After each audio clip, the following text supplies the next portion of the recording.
नमस्कार दोस्तों, आप देख रहे हैं न्यूज़ टीवी। मैं हूं जितेंद्र ठौर मलानी उर्फ Tony, news TV channel head. बात करेंगे आज के रिलेशनशिप्स की। मैं सिर्फ हस्बैंड वाइफ या दोस्तों के रिलेशन, भाई बहन के रिलेशन, समाज में बहुत किस्म के रिलेशंस होते हैं, लेकिन इतने नाजुक क्यों हो गए हैं दोस्तों आज के ये रिलेशंस।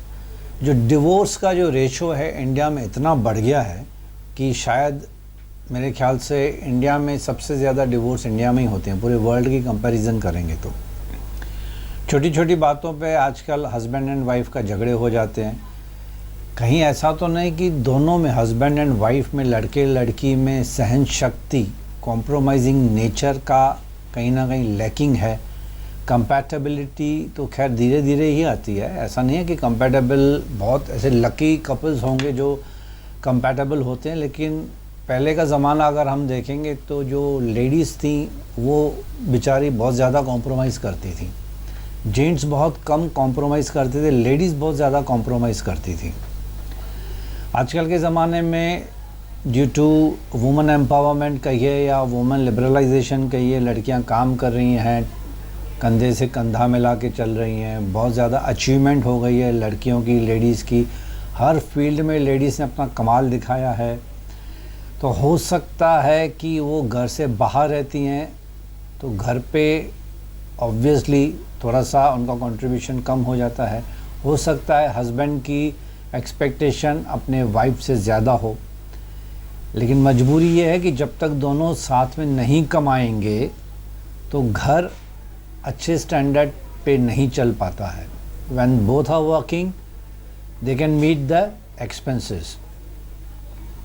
पहले ज़माने में जो लग्जरीज़ मानी जाती थी आज वो कंफर्ट जोन हो गया है एंड बेसिक नीड्स मानी जाती हैं। अच्छी कार, अच्छा मोबाइल, इंटरनेट, घूमना फिरना, फॉरेन कंट्रीज़ में घूमना फिरना, अच्छी होटलों में खाना पीना, बाहर से खाना ऑर्डर करना, मेड सर्वेंट्स ज़रूरी हैं। तो एक्चुअली इतना कंफर्ट जोन होने के बावजूद भी सब टेक्नोलॉजी ने हमारी लाइफ को बहुत इजी कर दिया है।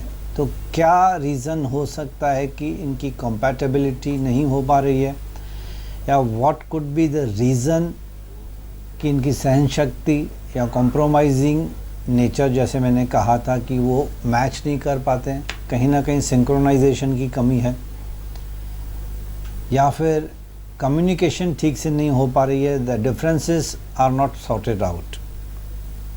कुछ तो है कि डिवोर्स जो लेवल है आज इंडिया में बहुत बढ़ गया है, हद से ज़्यादा।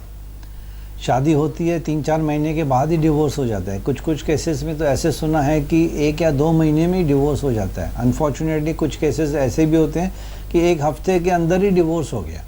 This is very strange. हालांकि आजकल ऐसे भी नहीं है कि शादी के पहले लड़का लड़की काफ़ी घूमते हैं, माँ बाप भी चाहते हैं, पेरेंट्स लड़की के भी और लड़के के भी थोड़ा घूमे फिरेंगे, एक दूसरे को जानेंगे। तो 2-3 महीने की गैप होती है एंगेजमेंट के बाद और शादी और एंगेजमेंट के बीच में। उसमें लड़का लड़की घूमने जाते हैं, होटल रेस्टोरेंट्स में मिलते हैं, दोस्तों यारों से मुलाकातें होती है। तो उसके बावजूद भी कहीं कुछ तो है लैकिंग कि एक दूसरे के नेचर को समझ नहीं पाते हैं, तब जाके डिवोर्स होता है। और दूसरा ये है कि जब डिवोर्स होने के बाद फिर कॉम्पेंसेशन का बहुत बड़ा लफड़ा है।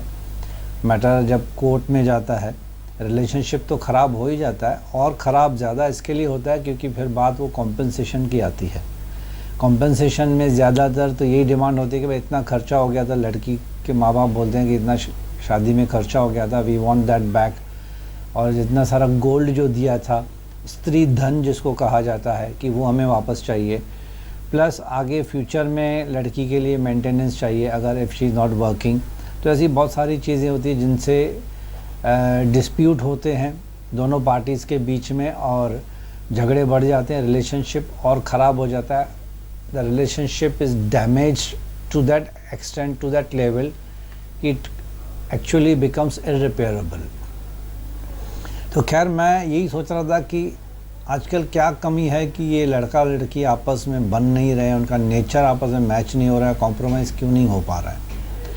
तो ये सिर्फ मैरिड कपल्स की मैं बात नहीं कर रहा हूँ, दोस्ती यारी में भी देखोगे तो आजकल लड़के लड़कियों के इतने सारे जल्दी जल्दी ब्रेकअप्स हो जाते हैं, ब्रेकअप्स के बाद फिर नया बॉयफ्रेंड, फिर नई गर्लफ्रेंड।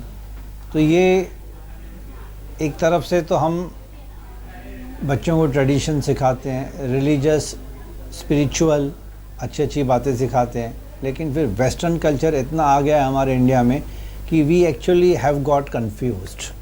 हम ट्रेडिशन भी नहीं छोड़ सकते हैं, छोड़ना भी नहीं चाहिए, हम वेस्टर्न कल्चर को भी अडॉप्ट करना चाहते हैं, तो ये आपस में मिक्स एंड मैच हो नहीं पा रहा है। वेस्टर्न वाले, उनकी थिंकिंग कम्प्लीटली डिफरेंट है, they are not traditional people, but we Indians are very emotional, very traditional, जो कि हमारा एक प्लस पॉइंट है, हमारी स्ट्रेंथ है। ट्रेडिशन, रिलीजन हमारा स्ट्रेंथ है, हम उसको छोड़ना नहीं चाहते, छोड़ना भी नहीं चाहिए, क्योंकि रिलीजन को छोड़ दिया, ट्रेडिशन को छोड़ दिया तो फिर गए काम से।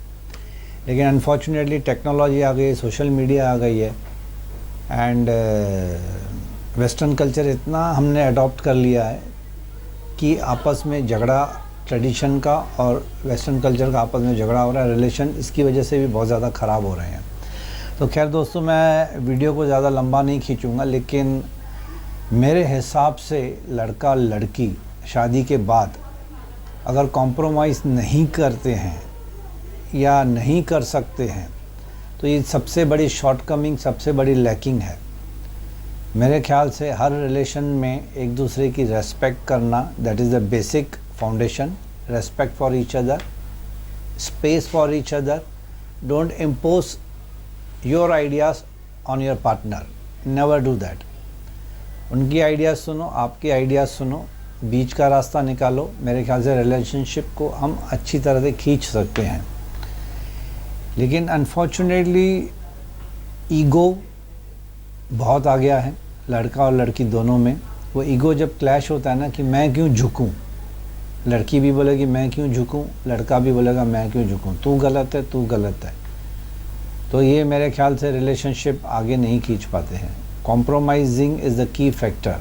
कॉम्प्रोमाइज़ करना सीखें दोस्तों, कॉम्प्रोमाइज़ करेंगे, एक दूसरे को अंडरस्टैंड कीजिए, एक दूसरे की फीलिंग्स को अंडरस्टैंड कीजिए, respect each other's feelings, give space to each other, trust, again key factor, trust करना भी बहुत ज़रूरी है।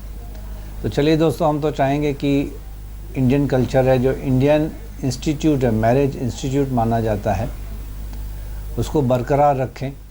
और हमारी तो यही विश है कि सब बच्चे आपस में मिलजुल के रहें, अच्छी तरह से डिसेंट वे में रहें। Thanks for listening to me and thanks for being with us. Keep watching newstv.co.in। Thank you.